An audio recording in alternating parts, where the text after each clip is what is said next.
as a child, I always liked to climb on stuff to try to get a higher view. Once or twice, as a child, I climbed a ladder only to get myself in some trouble. And I remember this, and boys and girls, do not try this at home. I thought I'd get a view from on top of the roof. So I climbed up the ladder, but it wasn't quite enough. But I realized if I pushed off, I could grab on to, I can't remember what it was, but I remember pushing off, grabbing on, and watching the ladder fall away. Like I said, boys and girls, do not try this at home. Now, what I notice when I get up here is that the view is pretty nice. And the truth is that whatever the ladders we climb, no matter the view, it is never worth it if we get here by stepping on others to do so. Oh, sometimes we didn't even mean to. And maybe sometimes we did. But whatever the view, it is never worth it to get there by stepping on others to do so. Now, I know people who have a position of leadership, who might be high up on the corporate ladder, or in their role in government, or church, or be some great leader in sports and might be at the top of their game, who got there honestly and humbly and with integrity. But the temptation for all of us is to get to the top sometimes at the expense of others. Now, it doesn't just mean getting to the top of our game or of the highest position. We sometimes do that just in the moment itself. I want to be superior on some level. And the way I make myself feel better is by putting somebody else down. That's how I will feel higher, by making sure that they are lower. It happens all the time, huh? Oh, sometimes it's the little things we say like, "Did you notice what she's like?"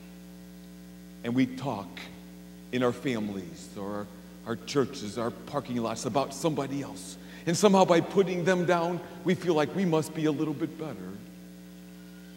Or I see athletes, even after they win or beat an opponent on a particular play, taunt them as if that somehow makes them better. Or maybe we draw a certain amount of unadmitted pleasure when hardship falls to someone we don't like.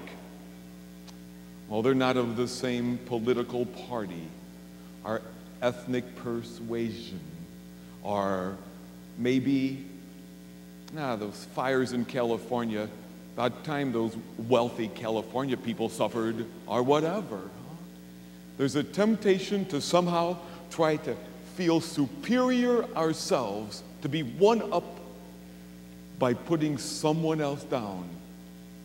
And my brothers and sisters, there is no life there.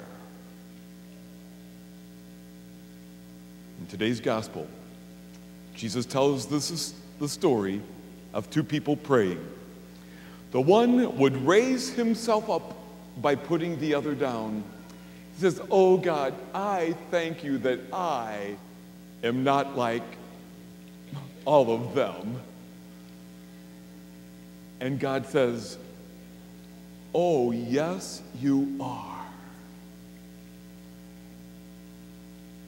And whenever we start to think that, oh God, I thank you that I am not like them, I think God wants to say to you, to us, oh yes, you are. Your sin might not be the same. The tax collector was a fairly notorious sinner. The sin of the Pharisee was his self-righteousness, which, while feeling like he was close to God, made him far from God. And my brothers and sisters, we have to be very careful, because whenever we put ourselves up by putting someone else down, we have not only missed the life in them, but we've killed something in ourselves. And I'll tell you, I know good leaders, often reluctant leaders. They never wanted to be up in this position. Because, you know, even though the view's pretty good, it's also a little scary up here. Okay. But it's what God asked of them, or what was needed in the moment. But the best leaders I know are always those who are smart enough to also do this. To come down from time to time, so that they can see eye to eye.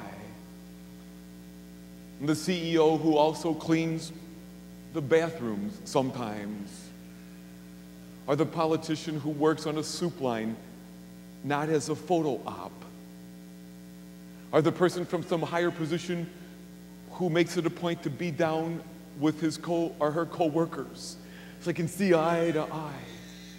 And you know what you find? Whenever you climb back down, you know what you find? That there was nothing up there that isn't already here. I'll repeat that. All of those wise enough to climb down from time to time, find the great truth. There was nothing up there that wasn't already here.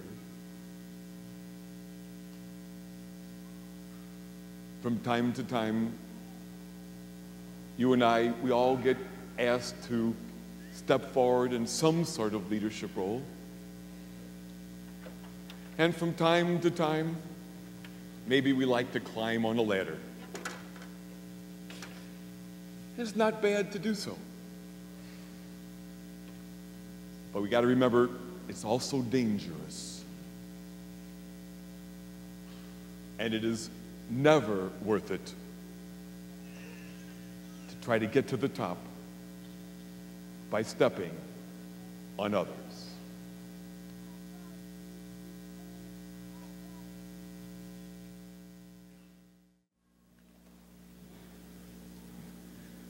Hello, well, hello, buddy. How are you? Great, great. Yeah, why? Tigers. Oh, that's right. Mizzou won, didn't they? No? They clobbered. Oh, they clobbered. I see that. We're better. Oh, you think that makes us better when we win? Oh, Big Al, I don't think so. You see, Big Al, the people they beat, Iowa State, they're people too. No, yes, they are. You see, Big Al, I don't think it matters so much whether you win or lose. If you win, you're not better. If we lose, are we bad? Depends. Well, I actually would agree, but I bet we disagree on what it depends on. It depends on how we've stayed in our hearts. Big Al, today, Jesus reminded us that there's goodness in every person, but every person is also sinful too. That includes me. No duh. Okay, it does, yeah. And that includes you. Yeah. We each are sinful, Big Al, and we need to be very careful not to think of ourselves as better. That's okay. Okay, that's all right. Bye. Yeah. Big Al wanted to know if it's okay to quit praying for the Rams at this point. Yeah.